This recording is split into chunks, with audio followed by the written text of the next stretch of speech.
នៅក្នុងវីដេអូនេះខ្ញុំនឹងធ្វើការបង្ហាញអំពី layer បន្តទៀតដែលវីដេអូទី1ទី2យើងបានបង្ហាញអំពី background layer adjustment layer ហើយនៅក្នុងវីដេអូទី3នេះស្រីហើយនៅក្នុងវីដេអូទី3នេះខ្ញុំនឹងធ្វើការបង្ហាញអំពី smart object layer បូកជាមួយនឹង layer style ដោយសារតែ layer មួយនេះវាមានលក្ខណៈពិសេសត្រង់ថាយើង create smart object layer ហើយទើបយើងអាចបង្កើតនៅ layer style មួយទៀត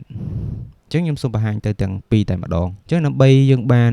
smart object layer យើងចូលទៅខ្ញុំសូមបិទជាមួយនឹង layer នេះសិនមកឆ្វេងមួយមកបន្តមកទៀតយើងចូលទៅក្នុង file យើងមកស្វែងរកពាក្យ place image យើងមកឆ្វេងមួយទៀតលើពាក្យ place image យើងជ្រើសរូបភាពដែលយើងចង់បង្កើតនៅ smart object layer ខ្ញុំសូមជ្រើសរូបភាពមួយរូបភាពបែបនេះហើយខ្ញុំយក place បន្តមកទៀតវានឹងចូលមក layer ចូលមកលើផ្ទាំងនៃការ design របស់យើងអាច zoom រូបនឹងឲ្យទូចបន្តិចដើម្បី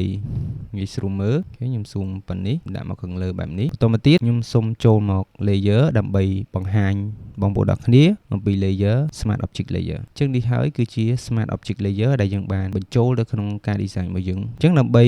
យើងបាន layer style បងប្អូនអាច select ឈរនៅលើ layer smart object layer នឹងហើយបន្តមកទៀតចូលមក layer ហើយយើងមកស្វែងរកពាក្យ layer style នេះគឺជា style layer ទាំងអស់ដែលយើងអាចដាក់វាបានអញ្ចឹងខ្ញុំសូមយក style មួយនេះគឺជាប្រភេទ style layer ប្រភេទ stroke ខ្ញុំសូម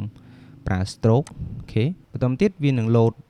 table មួយបន្ថែមទៀតវាអាចថារៀងទូចពិបាកមើលបន្តិចកន្លែងនេះប៉ុន្តែ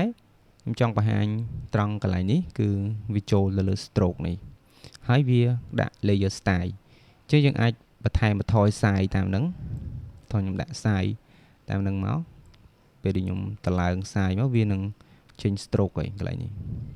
ដោយសារតែពណ៌វាដូចជាមួយនឹង background អញ្ចឹងយើងពិបាកមើលអញ្ចឹងខ្ញុំសូមបដូរវាទៅជាពណ៌ខ្មៅមកឬក៏ពណ៌ប្រផេះមកអញ្ចឹងវាចេញមកហើយនេះ stroke វាចេញមករាងបែបនេះអញ្ចឹងខ្ញុំសូមបន្ថយឲ្យវារាងទូចតិចមកអញ្ចឹង size នេះយើងអាចកំណត់បន្ថយបន្ថែមឲ្យតាមហ្នឹងនេះពណ៌ color របស់យើងចង់ឲ្យដិតច្បាស់ប៉ុណ្ណាយើងអាចសេរីទៅតាមទំហំកាន់តែធំ size ភាគរយកាន់តែខ្ពស់មានន័យថា color នេះវាកាន់តែស៊ីជាមួយនឹង color ដែលយើងបានដាក់នេះពណ៌ខ្មៅវាកាន់តែដិតខ្លាំងណាអូខេអញ្ចឹងខ្ញុំសូមដាក់ stroke ប៉ុណ្ណឹងយើង text stroke ហើយពេលនេះហើយ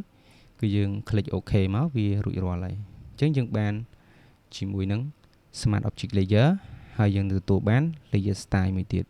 នេះគេហៅថា layer style នេះគឺជា smart object layer យើងដាក់សម្រាប់ធ្វើការបន្ថែមបន្ថយនៅរូបរបស់យើងឲ្យមាន style របស់វាអញ្ចឹងណានេះ style របស់ខ្ញុំគឺខ្ញុំប្រើ shape